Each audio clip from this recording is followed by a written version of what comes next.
Chapter 14. Consequences. "Let us review for the record, Master Kenobi," Mace Windu said, looking past the two Jedi before him and out the window to some point on Coruscant where, doubtless, there were people going about their day in far better moods than he. "On this purely diplomatic mission, you managed to take sides in the senatorial committee, conspire with the galactic senator to sabotage a ship carrying 30,000 unprocessed refugees to crash into the sovereign world of Herdessa, and used this scheme to coerce 3 more galactic senators into signing a bill they would not have otherwise seen into law." Ben had his eyes trained on the wall above Master Windu's head in an expression of battle-hardened indifference. "That is correct." "And you allowed this, Knight Dan?" Mace asked the Togruta standing next to Ben, whose expression was neither battle-hardened nor indifferent. She had to swallow and clear her throat before saying quietly, "Yes, Master Windu." "Why?" I trusted Master Kenobi's judgment, Master." Mace stared at her, drawing in a breath, and released it. In a show of bravery, she did not flinch. The Master of the Order's iron glare returned to Ben. "And is it also true that following the conclusion of negotiations, a second ship carrying 22,000 refugees also fell to the surface of Herdessa, the evacuation of which was delayed because response teams were busy working with the ship which you had sabotaged during your lunch break?" "Yes, Master Windu." Ben's face was unreadable. Beside him, a Lara was close to cracking. "And in an attempt to save this vessel, you stole a speeder, commandeered a virtually inoperable refugee ship, and somehow managed to send it back into hyperspace, crashing 11 shuttles in the process." Ben tipped his chin to interrupt. "As I'm sure I made clear in my report, Masters, the Euclimus hyperspace jump was made entirely at the behest of faulty navigational equipment, and is in no way, and crash-landed on the outer rim world of Tatooine," Mace continued, raising his voice over Ben's protests, "where you sought repairs in the territory of the known Hutt crime lord Gardula, whereupon you endangered the life of a Herdessan official, attempted to bribe a Hutt with order funds, and ultimately won your freedom and repairs in an incredibly high-stakes game of sabacc." "Well, if you put it like that." "Yes," Ben said. He could feel Alara's eyes swivel in place to look at him in pure shock. He hadn't given her many details about his holiday to Tatooine. He was flattered now to sense that she was impressed with him. Mace Windu sensed the silent exchange as well, and his glare intensified. The Korun Master took a deep, bracing breath for the home stretch. "Not quite 12 hours later, said Hutt returned to exact vengeance on you and your ship, and in order to dissuade her you spent nearly half your allowance as a bribe for her to surrender, an amount which she accepted, but a surrender which she did not." His business-like tone was slipping in frustration. "And then you tied up loose end by single-handedly slaughtering 50 Gamorrean guards, chasing the Hutt away from the ship, and, lest we forget, destroying the ropes and cloak lent to you by the quartermaster." A pause. Ben glanced at Master Yoda, who at this point in such proceedings would usually have his cane perched up in front of his mouth, trying to hide a wry grin. But that was the past. In the here and now, Yoda had his claws folded serenely in his lap, gimlet eyes burning with a severe frown as he stared down the time-traveler. Ben gulped. "Is this an accurate summary, Master Kenobi?" Mace spat bitterly. The emphasis on his title made Ben's eyes shoot up to his accuser. He could almost see the temptation bubbling behind Mace's eyes. It would be easy to slip into the more familiar Padawan Kenobi. Ben bristled under the scrutiny and insult. "Yes, Master Windu." In his years as a knight, and later as a counselor, Ben had learned to read the mannerisms of each member of the council, Mace in particular. He knew that the number of seconds that fell between his final affirmation and Mace Windu's next inhalation of breath would give him a decent indication of how much trouble he was in, with 1 being none at all and 5 being guaranteed censure. Ben counted to 7 before Mace inhaled and turned to Alara. "Knight Dan, you are dismissed. We will review your individual report later." "Yes, Master Windu." She bowed to him and then to the other masters. She cast a last look at Ben before retreating to the council room doors, proverbial tail between her legs. As soon as the doors latched shut, Ben said, "I trust the council has read my review of Alara's behavior. She acted admirably under dire circumstances and saved countless lives on Herdessa. My own actions ought not to reflect on—" "You will speak when the council has prompted you to do so, Master Kenobi." Mace spat, and Ben actually took half a step back, feeling as though he'd been slapped in the face. Ben was used to the frustration, the eye rolls, to Mace's glares and sighs and clipped warnings. He'd always been a credit to Qui-Gon's teachings, a rebel through and through, deserving of a good rap on the knuckles now and again. But this pure hostility was something entirely foreign. This was not something he'd seen at Qui-Gon's side, nor as a consequence he'd ever earned from his own misadventures. Ben felt his wit shrivel in the light of exposure. The buffer of Alaron's presence was gone, leaving him alone with the only people in the galaxy who knew who he actually was. A room full of interrogative glares. He looked down at his feet. "Of course, masters," he said, voice much smaller than before. Silence. A code of looks passed around the room, but Ben was too frozen to decipher their meaning.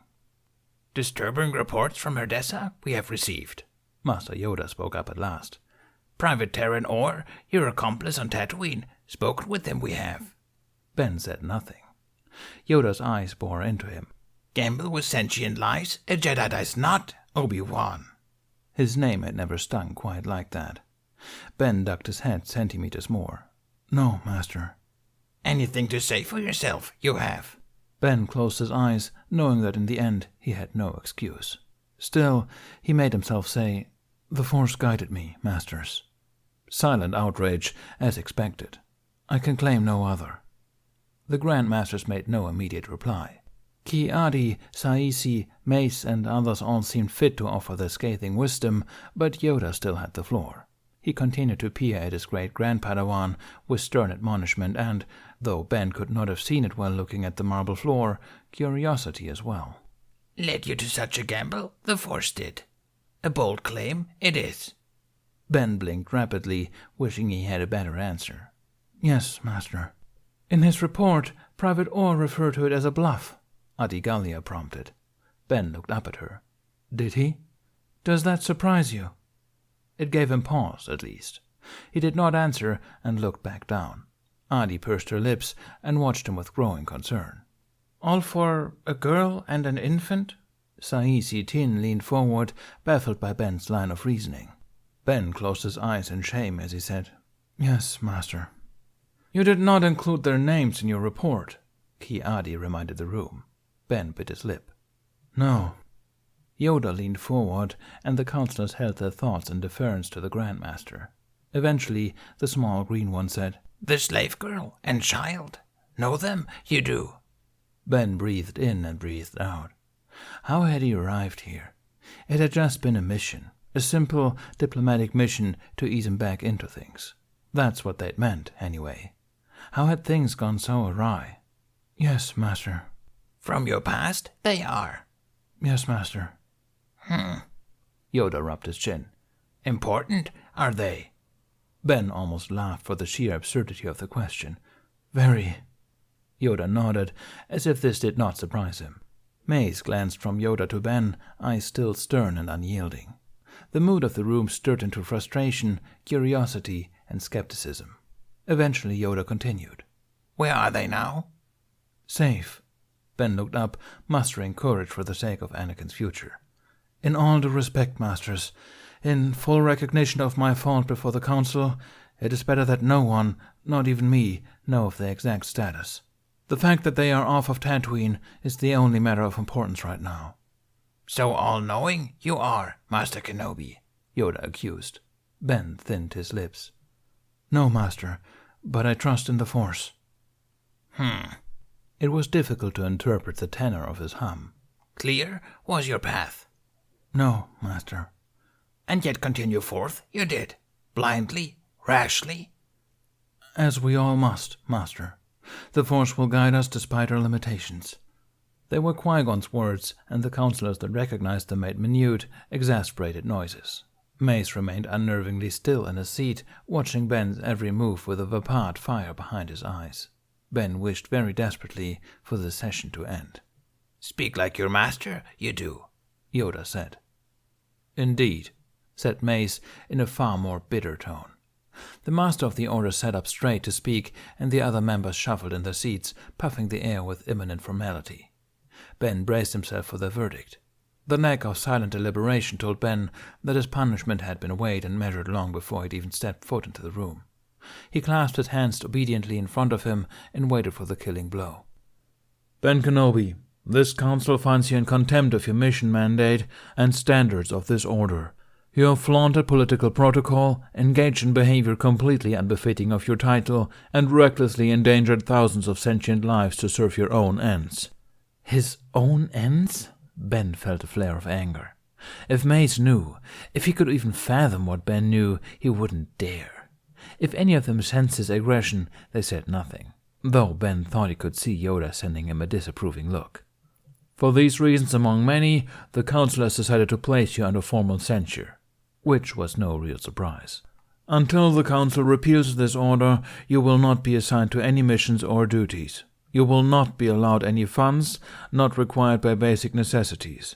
You will not be allowed to leave the temple except with the approval of a council member. You will be removed from your position as saber instructor and will not be allowed to teach in any other capacity until the council rules otherwise. Ben clenched his jaw. None of it was surprising, though his removal as saber instructor seemed extraneous.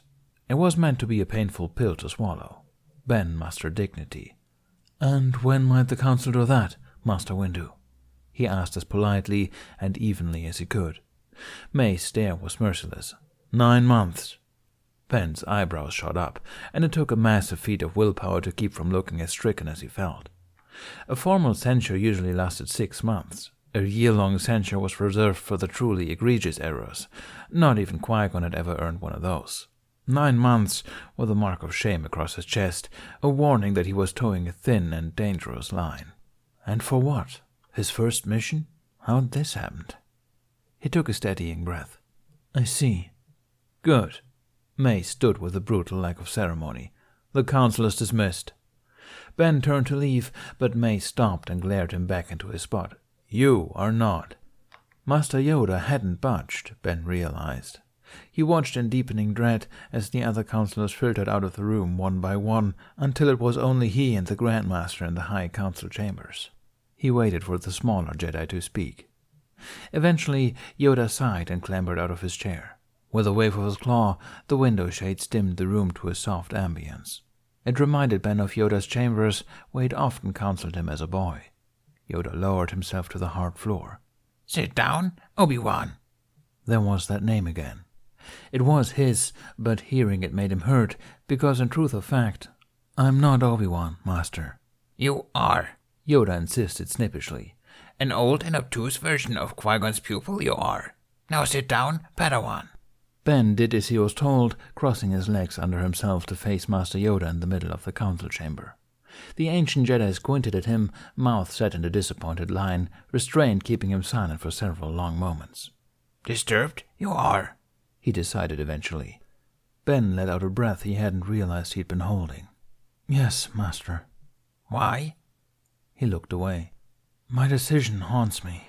When I bet the lives of all those refugees, He looked around the room as if lost and shook his head. "It was as if I had no choice in the matter. It was as if the words just happened without my discretion. I was not in control." "In control of you, the Force was." "Yes, no," Ben shrugged helplessly. "I don't know, Master. I couldn't sense it. Perhaps afterward, the fact that I made it through, the Force must have been with me, but in the moment..." "What did you feel?" "Mortified. I couldn't believe myself that I would do such a thing." "Before you spoke, what did you feel?" Yoda clarified, closing his ancient eyes to allow Ben time to ponder it. Ben cast his mind back, reliving the smoke, the uncertainty, the cards. He remembered he'd been expertly organizing a time-tested strategy just before. He'd been breathing easily, thinking clearly. But then his focus had been shattered by the all-consuming sound of Anakin's cry. After that, there was little else to remember but the noise, the noose of memory around his mind, the daggers in his heart that ripped old wounds open afresh at the sound of a name. In the rush of blood and adrenaline, he'd been able to think of nothing but the fact that he could, in an instant, change everything. It was his calling, his existence. It was the Force. But if there had been other instructions hiding within that microcosm, he hadn't been able to hear them because his heart had been stabbing his soul with every beat, chanting now, now, now, demanding action, demanding change, pressing a dagger to his throat, held by the icy fist of fear, Ben said. The word echoed softly off the empty walls and reverberated back to him. Master Yoda opened his eyes slowly. Ben looked to the revered master with a disturbed expression. I acted on fear. Careful you must be, young Kenobi, the master warned. Guide you the Force will, but listen you must. He had no excuse. He ducked his head. I will try, master. Do or do not, there is no try. Ben smiled thinly at the familiar, infuriating phrase. Made up your mind was before you spoke? Before played your first card, you had. Trust the Force, you must. Trust not your emotions and your memory of what was, what is no longer. Is no longer? Ben burst suddenly from some depth of feeling he hadn't consciously consulted. Master, it's happening right now. I was sent back here to do something, to change things, not to sit by and watch. The future, it's... I will not stand idly by and let the galaxy make the same mistakes all over again and damn itself to the fires of... Control yourself, you will. Yoda swung his cane at Ben's knee at a particularly smarting angle. Thus, drawn from his tirade, Ben leaned back and breathed. Yoda watched as the remorse spread over his face. The Green One sighed. A horrible future, yes? Know this I did as soon as you appeared. Why else would the Force bring you here, But tread carefully, you must, Obi-Wan. Fear, you feel. Anger, you feel. Merited, these emotions may be, but never of the light they are. Fear leads to anger. How many times had he said those words to Anakin, and in vain? Anger leads to hate. Yes, know this well, you do. Yoda took a moment to study Ben more closely, recalling to mind their earlier discussions. Ben wondered to himself if Yoda had anticipated a catastrophe of this magnitude when it suggested Ben for active duty. Perhaps he regretted the decision. But if he did, the Grandmaster said nothing of it. Instead, he told Ben earnestly, Wise you are, strong, formidable your demons must be. Ben did not trust himself to speak on that, but his expression was answer enough. Yoda's face melted into something of pity. Meditate on this, I will. Ben bowed from where he sat. As will I, Master. Yoda nodded decisively. After a pause of transition, he said, Talk of this further, we will, but later. Go now. Grown weary of caring for your plans, young Obi-Wan has. Fear they will replace him, he does. Ben actually smiled at that. He stood and bowed again. Thank you, Master. Yoda only nodded and waved a dismissal. Ben was nearly to the door when Yoda, who'd closed his eyes for meditation right there in the council chamber, said, Mention an oddity, Knight Don did, in her report. Ben paused and glanced over his shoulder. And what was that, Master? Called her by the wrong name, you did. Multiple times, she claims. The Master looked up. Who is Ahsoka? The question took Ben by surprise. He knew he'd done it at least once, but how many more times had he called her that and not realized? 2? 10? He considered Yoda's curious face. Only Yoda would hear him now, and Yoda, troll that he was perhaps the only Jedi currently alive who seemed genuinely interested in helping Ben. He hesitated, but ultimately decided to let his guard down. She was my grand-Padawan, he said plainly. Alara reminds me of her a great deal. Yoda absorbed this information silently, and Ben sensed, rather than saw, the Master's surprise at the notion of Ben being old enough to have a grand-Padawan.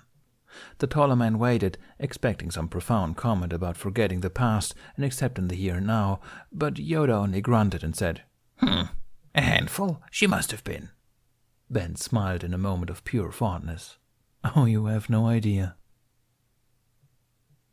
He'd spent his evening alone, meditating. That's how he'd planned to spend most of his night, too, but 21:30 hour, there was a knock at his door.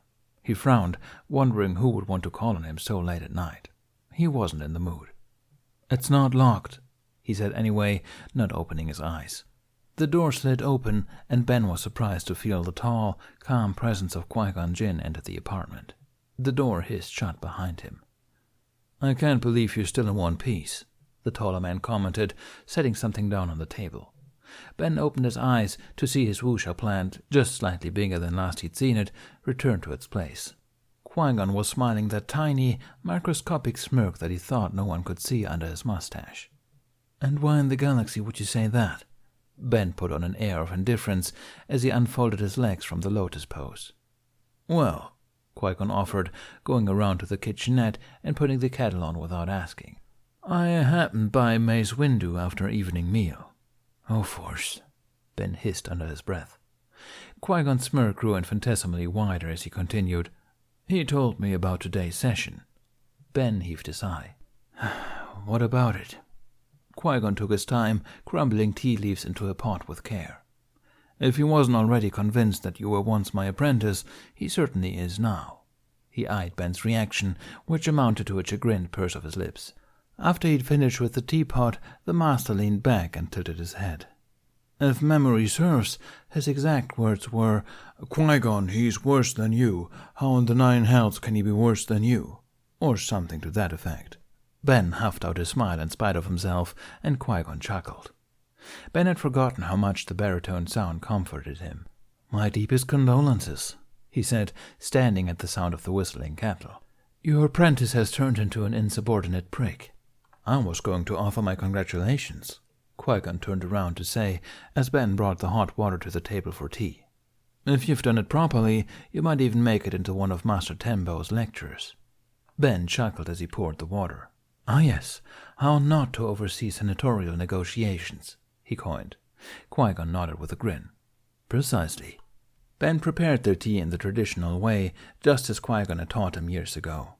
Qui-Gon watched the familiar dance with more ease than he had in weeks prior. His relationship with Ben was still in its formational stage, made awkward because of their one-sided history. They were unable to relate completely as master and apprentice, but more and more the language of the particular past snuck into the present. Against all expectations, seeing his own traditions ingrained so intimately with Ben's routine was now a source of calm for Qui-Gon. He'd waited until they'd both taken their first sips to say, "I was sorry to hear about the censure. 9 months has taken it a bit far." Ben shrugged.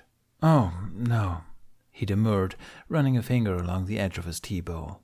"I'll spare you the gory details, but believe me when I say I deserved it." He swirled his cup of tea, watching the spinning leaves at the bottom. After a moment, he sighed and looked away.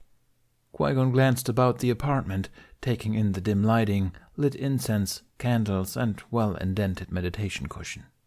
He turned back to watch Ben. Qui-Gon was fluent in the micro-expressive language native to Obi-Wan's face, and upon examining the tilt of his eyelids and furrow in his brow, the master knew Ben was likely brooding on something too hard for his own good. But there was something else in the man's eyes that he'd never seen before. A phrase unique to Ben's own language, he supposed. He decided to proceed carefully. "When we last spoke," he broke the companionable silence, sipping at his tea, "you were looking for something. Did you find it?" Ben was lost in thought. It wasn't just tea leaves he saw as he stared into his cup. "Yes," he said, too sadly to make his master smile. "It's with the Force now." Qui-Gon couldn't pretend to understand. With Obi-Wan, he would have tried. It would have been his duty as master. But with Ben, not every apprentice was the same. "The Force will guide us," he assured at length. It made Ben smile, remembering the exasperation of the council upon hearing that well-loved token of Qui-Gon Jinn. But what was to some exasperating was to others the comfort of an old embrace. "Yes, it will," Ben said, looking away from his teacup and up to his old master. How often had he longed for this, for companionship, to know Qui-Gon as an equal, a friend. He realized suddenly that he would be stuck at the temple a great deal during his house arrest, and that beyond his remaining time of leave, Qui-Gon would likely be around for nearly as long, due to Obi-Wan's ongoing study cycle. Idly, Ben wondered if Yoda had considered this when he'd cast his vote. It sounded like something he would do. He shook the thought away and shrugged. The Force works in mysterious ways. Indeed. They drank their tea in silence, each quietly absorbing the not quite familiar comfort of each other's presence. So, Qui-Gon said eventually, while pouring the second cup of tea, tell me about the saboteur job of yours. I hear you got Knight down into quite a bit of trouble. You make a habit of involving your mission partners in conspiracy? Ben shrugged. To be completely honest, I have more experience in being dragged along for the ride. At some point, the pupil must exceed the master, Qui-Gon commented mildly, which made Ben scoff. Please, you two have been to Ganassa by now, haven't you? Qui-Gon affected not to know what mission he was talking about. Your point? Ganassa is my point. I only got 6 months for that, Qui-Gon retorted. Ben sent him a withering glare. Low blow. Qui-Gon dipped his head in silent apology. Perhaps the Council's knowledge of your lineage has cast you in a poor light. Ben considered this. He'd never had problems with it in his past life, but perhaps here, with Qui-Gon still lighting fires every other day, the Council was more sensitive to the issue. Perhaps. A thought struck. You know, if you and I were ever slated for a mission together, the Council would have us expelled on the spot to save themselves the trouble of doing it later. Qui-Gon smiled impishly. Sounds like fun? Obi-Wan would hate it. Ben chuckled at the irony. Yes, he would. He really, really would. They laughed together and drank tea, and for the night, Ben forgot to be afraid of the future.